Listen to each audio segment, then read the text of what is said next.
Hello students. So today I am going to start unit 1, that is vector spaces. So before going to define the definition of vector space, first we should know two definitions regarding compositions. So the first one is internal composition.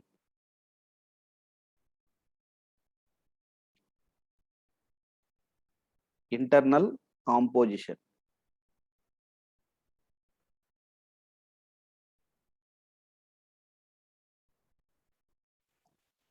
So what is internal composition?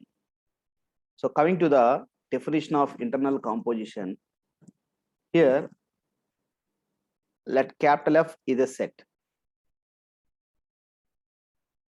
Let capital F is a set,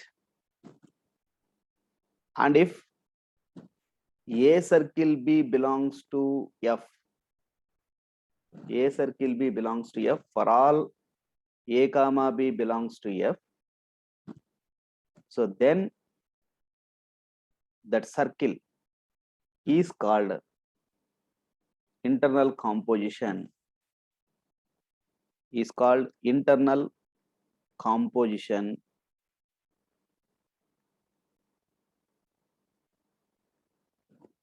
on F. So composition is nothing but one mapping.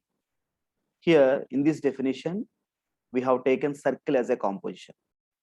You can take a plus also or multiplication also. Okay.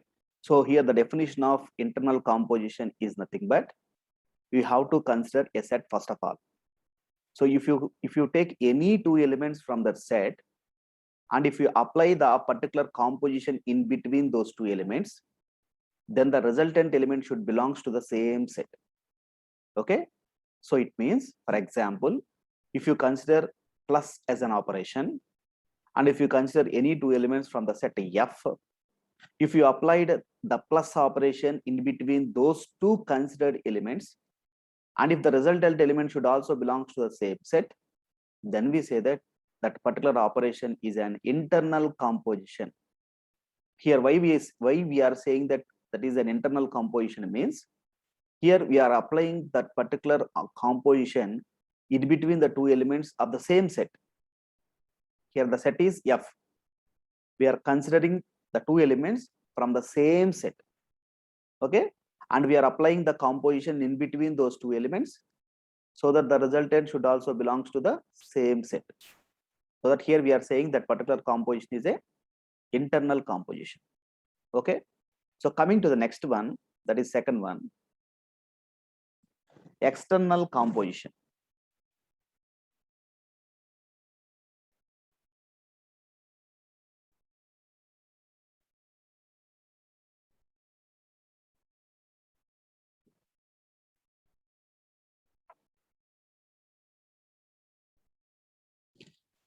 External composition. For this, once again, here we require two sets. Let capital V and F are two sets.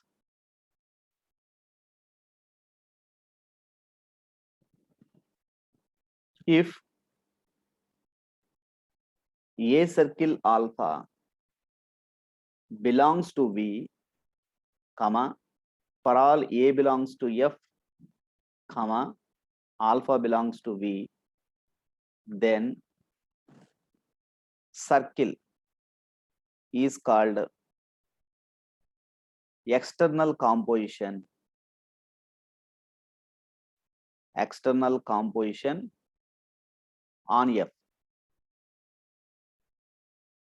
Here we consider two sets. One is V and the second one is F. And also once again here also we consider the same composition, that is circle. But the difference between the internal composition and the external composition is, so in internal composition we have to consider the elements from the same set, whereas in external composition we have to consider the two elements from two sets, from two different sets. One is from V and the second one is from F. But the resultant, it means whenever you consider A and alpha, from F and V, if you applied the particular composition circle in between those two elements, then the resultant belongs to the set V. So then we say that that particular composition is external composition. Here, why we are saying that external means because the two elements are from two sets, from two different sets, but the resultant belongs to the set V. Okay. So if this happens, we say that that particular composition is a external composition. Whereas if the two elements are from the same set, then we say that that particular composition is an internal composition. So before going to define the definition of vector space, so first of all, we should know what is internal composition and what is external composition. Okay. So after that, we can define vector space. Okay. So now I'm going to define vector space definition. So vector space.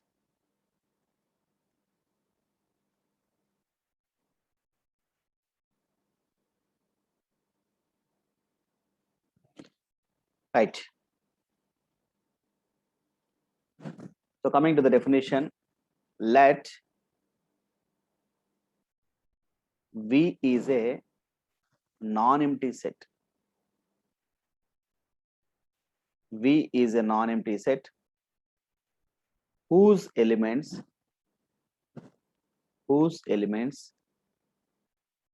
are vectors. So first of all, we have to consider a non-empty set of vectors. Okay, that is V. And let capital F is a set whose elements are scalars. Whose elements are scalars. So it means we have to consider two sets. One is the set of all vectors and the second one is set of all scalars. Okay. So one is V and the second one is F. And F comma plus comma dot is field. So once again, what do you mean by field? So here, what is the F comma plus comma dot? We call that as an algebraic system, a non-empty set together with two binary operations. We call plus and dot as binary operations. Once again, what is binary operation? So binary operation is nothing but if you want to say one particular operation is a binary operation, so we require a non-empty set. Okay. So in that set, you have to consider any two elements. Okay. And if you apply that particular operation in between those two elements, then the resultant should also belongs to the same set. If this happens for any two elements in that set, then we say that that particular operation is a binary operation. So this is all we have studied in our abstract algebra. Okay. So what is binary operation? That is already we have studied. Okay. Similarly, so dot is also a binary operation. So here in a group theory, abstract algebra, we require only one binary operation, whereas here we require two binary operations. One is the plus and the second one is dot. Dot is nothing but multiplication. And here we are saying that F comma plus comma dot, that is, we call that as an algebraic system. Okay. Algebraic system is a field. Here we are saying that that is a field. So once again, what is a field? So a field is nothing but, so once again, it should satisfy some conditions to say that F comma plus comma dot is a field. Okay. So coming to the definition of field, first of all, if you want to say F is a field, first of all, it should be a ring. Okay. So we have studied up to group only, up to abelian group. We have studied up to abelian group. So whereas coming to the definition of ring, field, all these are extensions for groups. Okay, ma? Right. So coming to the definition of ring, so if you want to define F, if you want to say that F is a ring, first of all, F should satisfy some conditions. So listen carefully. So the first one is F comma plus is an abelian group. That is already we know that. How to say, how to satisfy a set with plus as an abelian group. Okay, in abelian group we are having 5 conditions. One is closure property, associative property, identity property, inverse property, and commutative property. Okay, if all these conditions are satisfied, then we say that that is an abelian group. Okay, so now I am defining the definition of field. In order to define a field, first of all, it should be a ring. Okay, coming to the definition of ring, the first condition is f comma plus is an abelian group. So treat that as first condition. So coming to the second condition, f comma dot is semi group. What is semi group? Semi group is nothing but if it satisfies closure property and associative property, then we say that that is a semi group. Only 2 conditions it should satisfy. But with respect to the operation, multiplication. Okay, once again, f comma plus is abelian group, f comma dot is semi group, and the third one is distributive laws. We are having 2 distributive laws. One is left distributive and the second one is right distributive. If these three conditions, once again, abelian group, semi group, distributive properties. If these 3 conditions are satisfied by f, then we say that that is a ring first. Okay. In addition to the ring conditions, f should satisfy 3 more conditions. So one is commutative ring. It means commutative means with respect to multiplication, f should satisfy commutative property. That is the 4th one. Next, unit element property. Unit element property means we have to say that 1 belongs to f. So 1 is an element that should belongs to f. If 1 belongs to f, then we say that unit element property holds. That is the 5th condition. And coming to the 6th condition, every non-zero element in capital F having multiplicative inverse. Okay, we have to prove that every non-zero element in capital F should have multiplicative inverse. If all these 6 conditions satisfied by a set capital F, then we say that that is a field. Okay, so once again, the first one is abelian group, second one is semi group, third one is distributive properties, fourth one is commutative ring, fifth one is unit element property, sixth one is multiplicative inverse property. So all these conditions are satisfied by f. Here it was given that f comma plus comma dot is a field. It means all these 6 conditions holds under f, in f. Okay, right. So after that,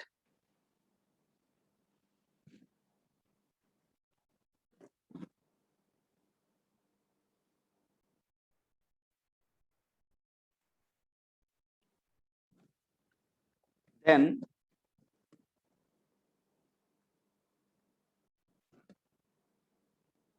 V is called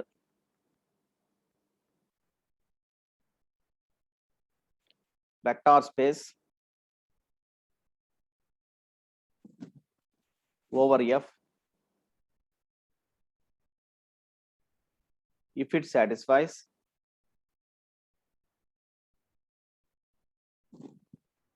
the following conditions.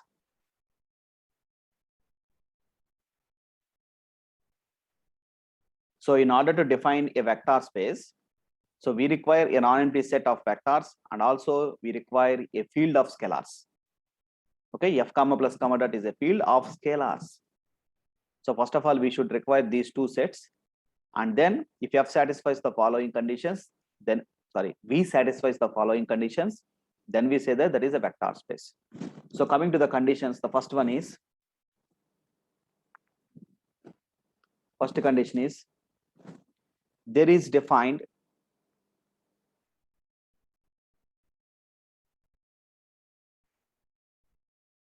an internal composition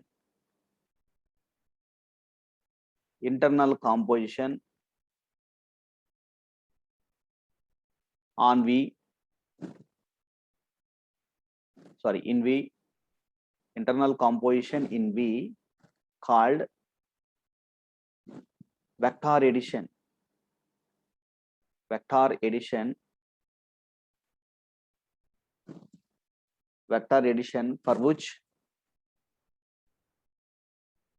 for which V comma plus is an abelian group. V comma plus is an abelian group. So just now we have defined the internal composition. So internal composition is nothing but we have to consider the same elements, the two elements from the same set. Okay, and in theory we define the circle as an internal composition, whereas coming to the definition of vector space, here we have considered plus as an internal composition, and with that operation we should satisfy 5 conditions. So that is abelian group. So in order to define a set V as a vector space, first of all it should be an abelian group with respect to plus, means we have to use the operation plus and say V is an abelian group. Once again, in abelian group we are having 5 conditions. One is closure property, associative property, identity property, inverse property, and commutative property.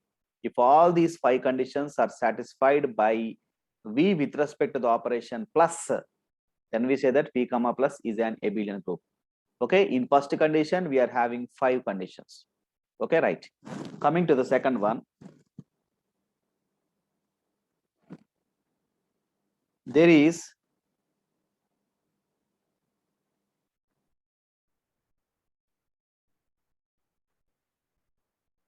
defined an external composition.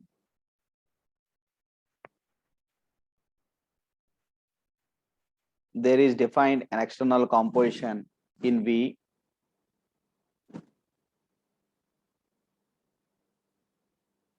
over F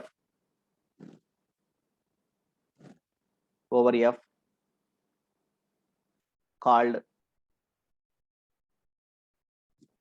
scalar multiplication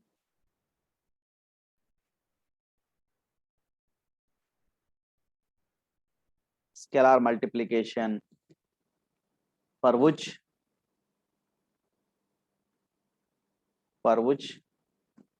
A alpha belongs to V for all A belongs to F, comma alpha belongs to B. Yes, external composition is nothing but we require 2 sets and we have to consider 2 elements from the 2 sets, 2 different elements from the 2 sets. And if the resultant, if you apply the particular composition, here we are saying that multiplication, scalar multiplication is nothing but multiplication dot. If you apply that particular operation in between those 2 elements, and if the resultant element belongs to the set P, then we say that that particular operation is an external composition. Okay, so here that external composition is nothing but dot. So with respect to the operation dot, so we should satisfy A alpha belongs to B, where A is from the set F and alpha is the element from the set P. So we have to consider 2 different elements from 2 sets. One is from V and the second one is from F. Okay, so this is the second condition. After that, coming to the third condition, the above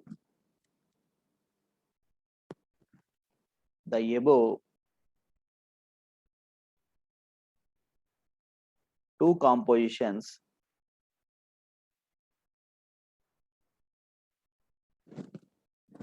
satisfies the following postulates.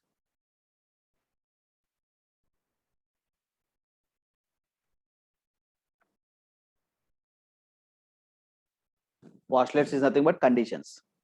So coming to the first one, that is A into alpha plus beta is equal to A alpha plus A beta. It means we have to consider A into alpha plus beta and we have to prove that A alpha plus B beta. Sorry, A alpha plus A beta. Similarly, second one is A plus B into alpha is equal to, so A alpha plus B alpha. So third one is AB into alpha is equal to A into B alpha. And finally, last one, 1 into alpha is equal to alpha. So this is true for all A comma B, where the scalars are from the scalar set capital F, and the vectors alpha comma beta, we denote alpha comma beta comma gamma as vectors. So these belongs to V. Okay, so whenever these three conditions, so first one, second one, and the third condition satisfied by a set V, then we say that that is a vector space. Okay, here we call these four conditions as postulates. So in third condition, we are having four properties. One is A into alpha plus beta, A plus B into alpha, AB into alpha, and 1 into alpha. So if you want to prove a set is a vector space, we have to satisfy all these conditions. Okay, once again, the first one is abelian group condition. With respect to the operation plus, it should be an abelian group.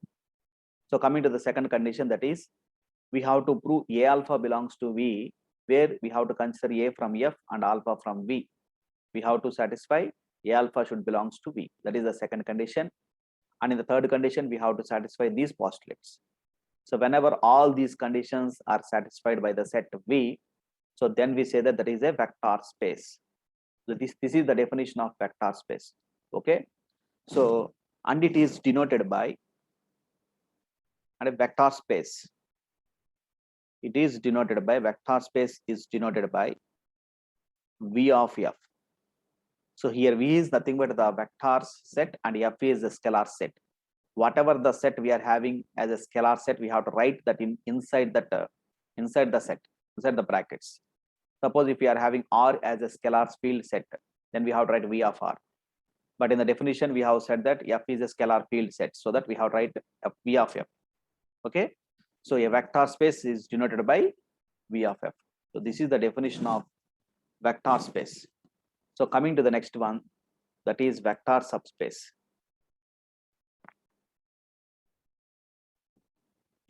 Vector subspace.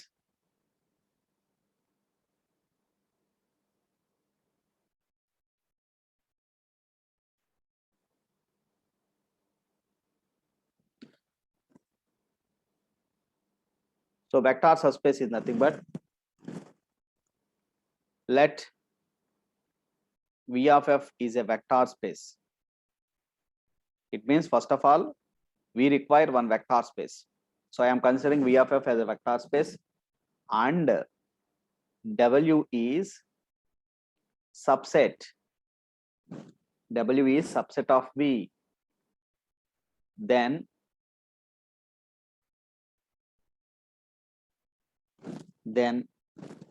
W is called vector subspace. W is called vector subspace over F if W is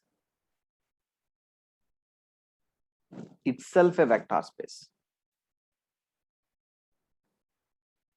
W is itself a vector space with the same operations of vector addition and scalar multiplication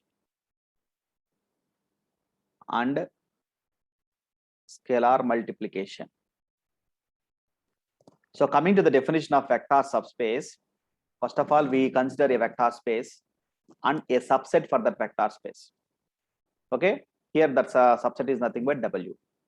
If you want to say that W is a vector subspace, first of all, it should satisfy two conditions. One is, it should be the subset of the vector space, and after that, it itself is a vector space.